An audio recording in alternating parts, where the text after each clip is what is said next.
This is Buffalo Bill's well that he hand dug for the Santa Fe Trail in Calvary. The Santa Fe Trail came near this area, by this area in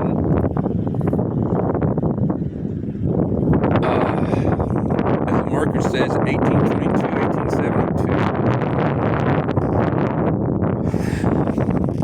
1872. Santa Fe Trail historic site, Cow Creek Crossing. There's that creek over there.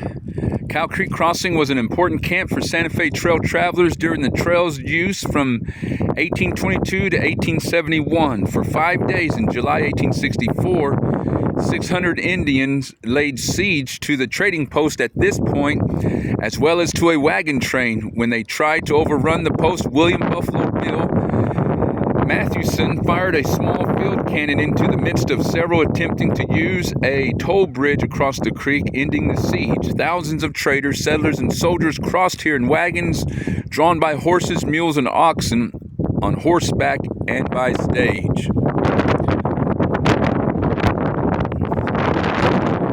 This is the well that they would